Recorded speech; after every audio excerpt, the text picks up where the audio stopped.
Hello everyone, and welcome to my channel.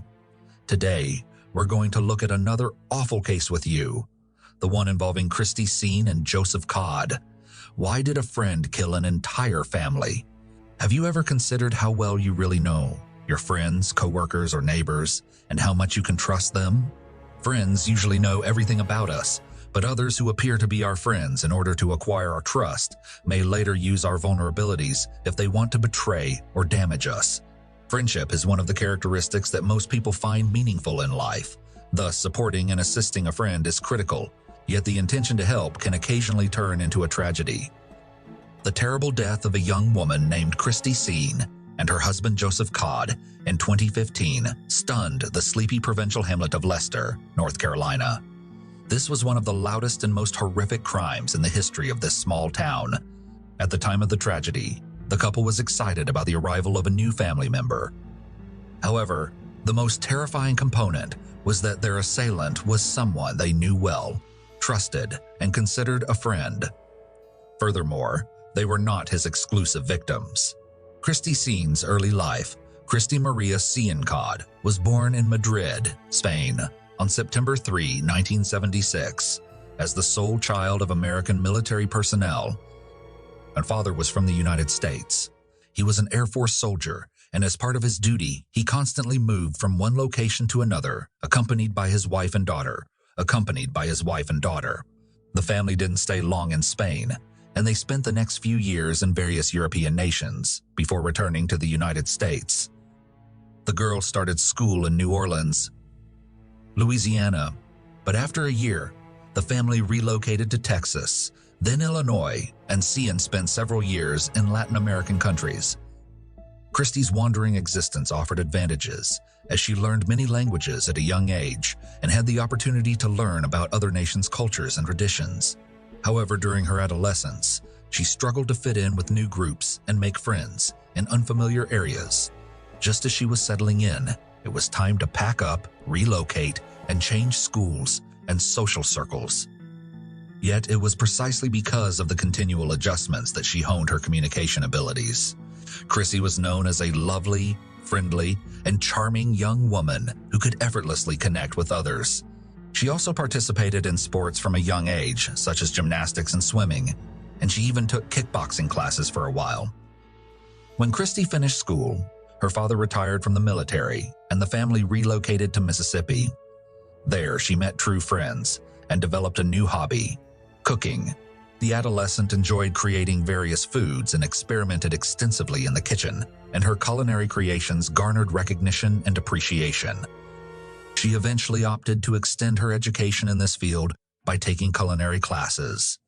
Her parents anticipated her to become a professional chef, but she suddenly discovered her talent for acting. Actress and culinary TV star, a gorgeous and talented young woman, joined in an acting academy and relocated to Los Angeles.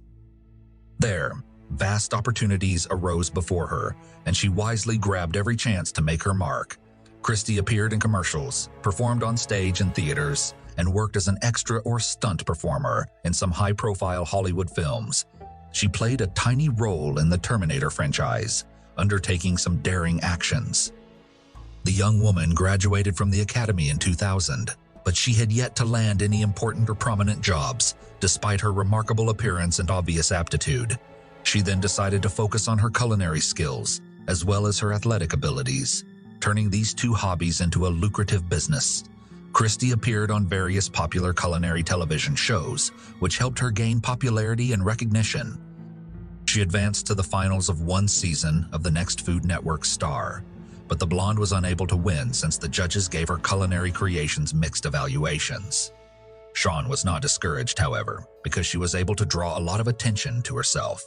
Thousands of people followed her on social media, keeping track of her life and creations. She aggressively advocated a healthy lifestyle, offered nutritional guidance, and even created her own exercise routines to stay in shape. About a year later, Christy created and successfully developed her own catering company, which offered banquet services for various events, as well as prepared gourmet products for sale. Her business was unique in that it emphasized correct and nutritious eating, and the menu included her own original recipes, which she devised and perfected. Soon, The young woman considered beginning her own farm to grow nutritious, ecologically friendly fruit. This would help her expand her catering business. At the same time, she offered online nutrition courses and worked on a number of other projects. Fateful encounter on TV. In 2012, Christy met Joseph Timothy Codd, also known as JT, a television casting director in charge of selecting participants and performers for a variety of high-profile programs. They initially met in a Los Angeles studio during a casting for a cooking show in which the young woman was interested, and they hit it off right away. Joseph was approximately 7 years older than Christy, had been married before, and was in the process of divorcing when they met. He was completely smitten by the beauty and charisma of this wonderful blonde, and he began courting her. The young woman did not object to his advances, and they quickly developed a romantic relationship. Joseph shared and supported his beloved's ideas, and the two of them began working on their own agricultural project. Shortly after, the couple decided to leave Los Angeles and relocate to North Carolina.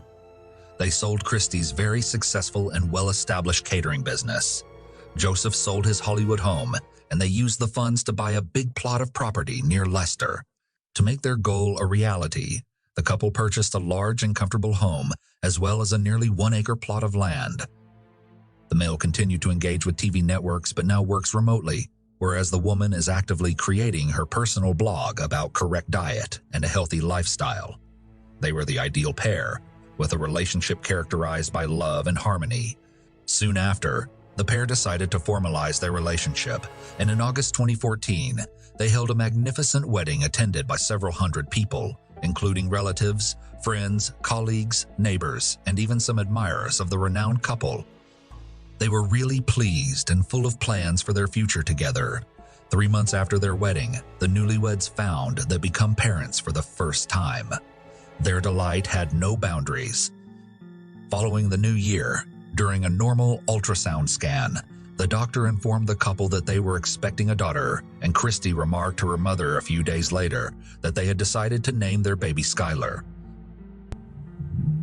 Everything was going well, and the pregnancy was advancing nicely, but the couple's joy was tragically short-lived. The Codd's inexplicable disappearance occurred while Christy was 5 months pregnant and busily preparing for her baby's arrival. She contacted her parents, who resided in another state, almost every day, to give them information on her health and to talk with her for an hour at a time. However, on March 13, 2015, Christy's mother was unable to contact her daughter and initially dismissed the situation. The situation was repeated the following day. The calls went through, but no one responded. Her son-in-law's phone, in-law's phone, likewise rang unanswered. When both spouses' phones were switched off by March 15th, Christy's mother got concerned. Because Christy and Joseph's parents lived in different states, they couldn't swiftly check on their children's homes to assure everything was okay. As a result, Christy's mother contacted a close friend of her daughter, a woman named Cecily, who lived nearby and could check on them at home. When the acquaintance arrived at the Codd property, she noticed that both couples' own automobiles were parked there. However, the front door was locked and no one answered knocks or yells. The couple's phones had been turned off for 3 days, which was also quite odd. Cecily noticed from a window that the couple's pet dogs, which they adored and would never leave alone, were confined inside one of the rooms. The woman decided to stroll around the house and discovered that the rear door lock had been forcefully broken, indicating that someone had attempted to enter or had already entered the property. She quickly called Christy's mother, who subsequently contacted the police. The responding officers confirmed that the back door had been smashed into and found disarray inside, indicating that someone was looking for something. According to the family, some things were stolen, including the homeowner's jewelry box, and the couple's bedroom safe was broken into. However, there was no evidence of blood, fight, or that the pair had been imprisoned or abducted by force. Furthermore, the perpetrator had been extremely cautious, leaving no fingerprints or DNA clues. The families held out hope that 45-year-old Joseph and his 38-year-old pregnant wife Christy were still alive, but seasoned officers were pessimistic in their predictions. Suspicious neighbor initially. The investigation paused. There were no clues or even significant evidence to be uncovered. The vanished pair had no adversaries or ill-wishers, and recreating what had happened was difficult, even in broad terms. The spouses' phones were left at home and last used on March 12th. The next day, only incoming calls were recorded, and the devices died. The police decided to question the couple's neighbors to see if they had seen anything unusual or odd recently. An intriguing detail appeared. On the morning of March 15th, a neighbor across the street witnessed another neighborhood person dumping a huge bundle into a trash container near the Codd's home. He didn't think much of it at the time, but when the pair went missing, he realized the knowledge could help with the investigation.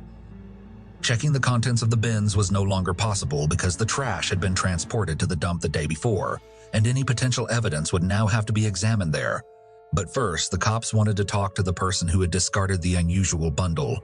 He turned out to be Robert Jason Owens, a 36-year-old resident of the same street who was well known to the couple and even regarded a close family friend. Robert was a handyman who assisted Christy and Joseph when they initially moved into their new home. They became friends, and the couple eventually invited their new friend and neighbor to their wedding. At first sight, nothing seemed unusual, save that other locals described Owens as peculiar and erratic. Terrible discovery and shocking confessions. On March 16th, Robert was taken to the police station for questioning, first denying any role in the couple's abduction and claimed ignorance of the bundle mentioned.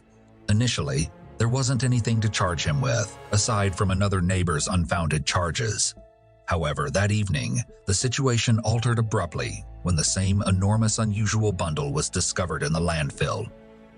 Inside were artifacts from the missing couple's home, including Robert's clear fingerprints and DNA traces discovered on partially burned garments belonging to the pair, as well as a blood-stained blanket and throw.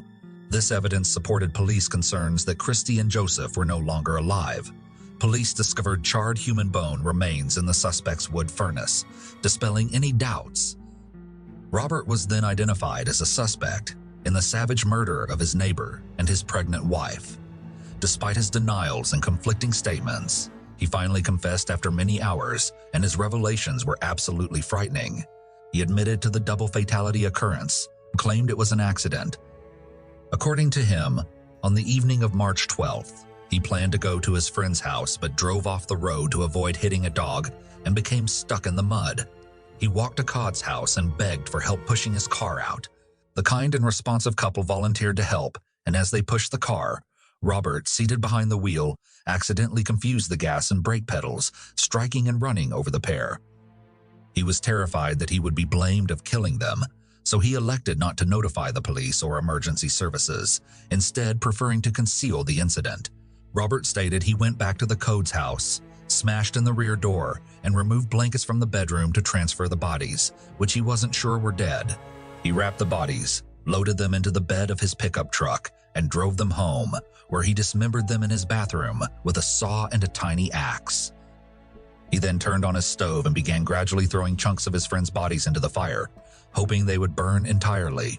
He bizarrely chose not to burn the deceased's blood, soaked clothing, blankets, and footwear, instead packing them into a garbage bag and disposing of them in a dumpster.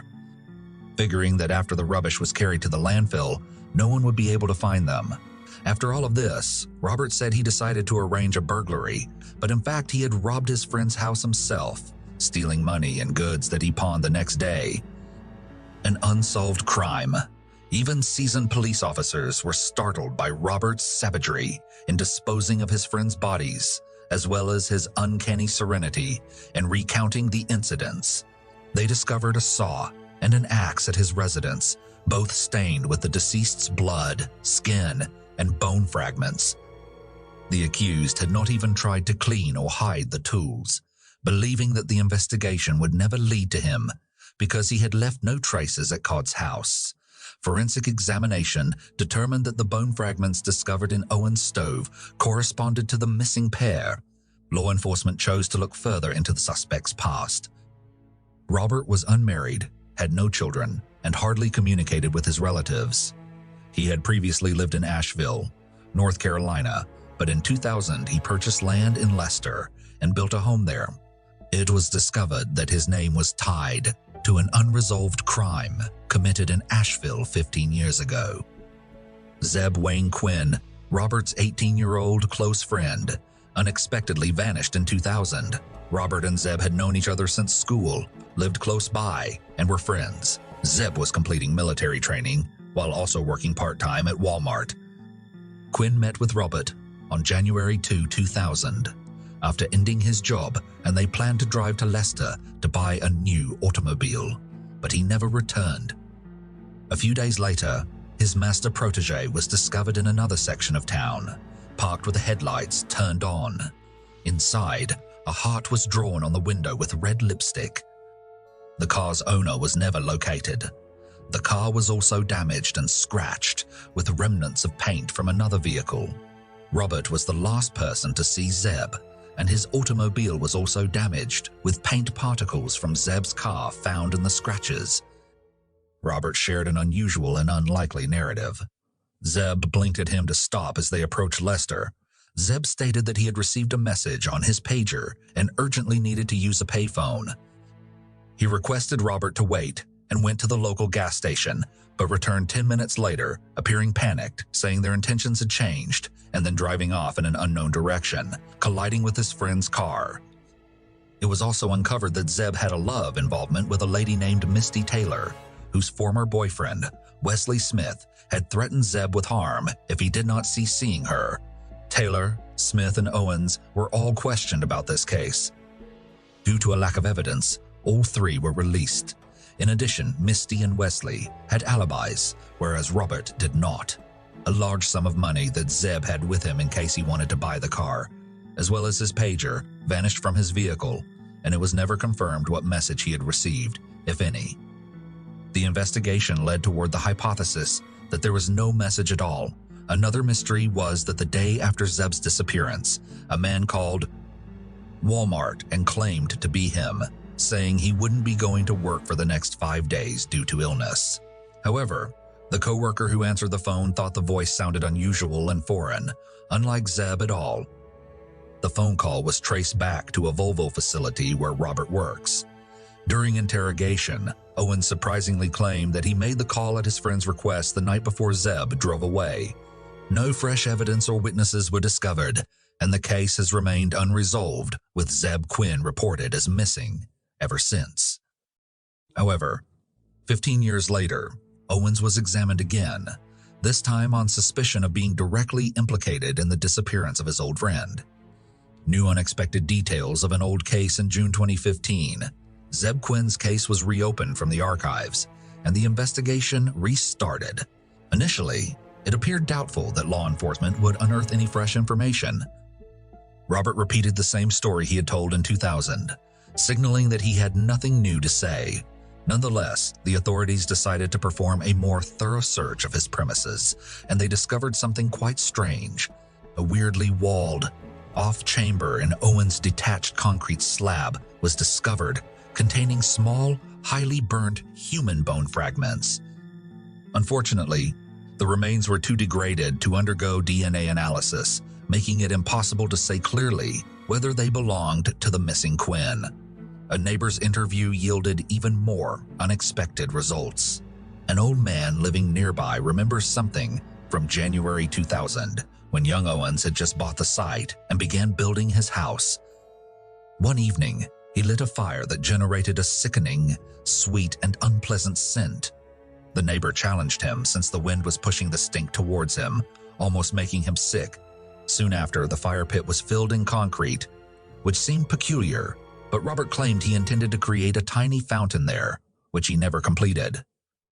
The neighbor had forgotten about the foul-smelling fire until 15 years later, when police arrived at the site. Finally, Owens admitted to being involved in a crime, telling an altogether different scenario. According to him, Zeb was murdered by his own uncle, Walter Owens, who was recruited by Wesley Smith to assassinate Misty's new lover, whom he still loves.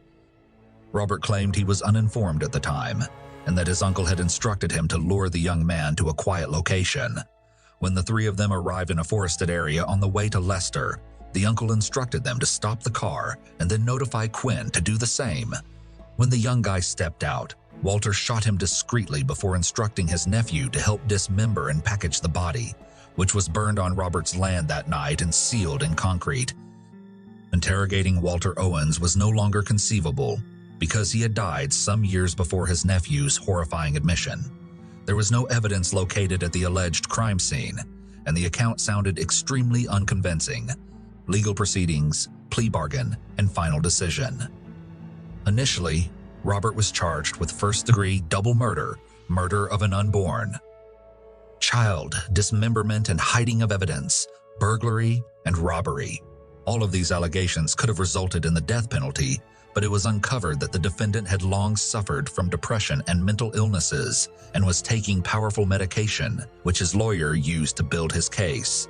A well-planned defense strategy could have resulted in the accused being declared insane and transferred to a psychiatric clinic rather than prison, which neither the prosecution nor the victim's relatives felt acceptable. At the same time, an inquiry into Quinn's case began, and the culprit may also go unpunished. In 2017, the defendant entered a plea agreement, admitting culpability in the Codd's murder in exchange for an assurance that the death penalty would be removed from potential sentencing. In this case, he was found guilty of second-degree manslaughter, dissection and incineration of bodies, burglary, and theft. He received a total sentence of 59 years in jail. In 2022, Owens entered into another plea agreement with the authorities, this time for Quinn's case. However, he only admitted to being complicit in the murder and assisting in the concealment of evidence.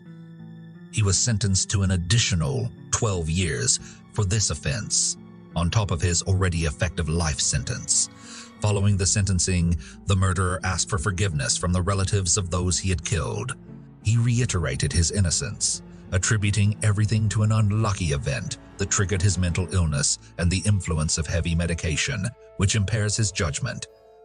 However, Christy and Joseph Codd's relatives, as well as Quinn's family, refused to trust him. They have never accepted the term inadvertent murder and believe that in both cases, the individual acted purposefully and for selfish reasons. Thank you for viewing, people. Please subscribe to my channel. There are many frightening stories ahead of you.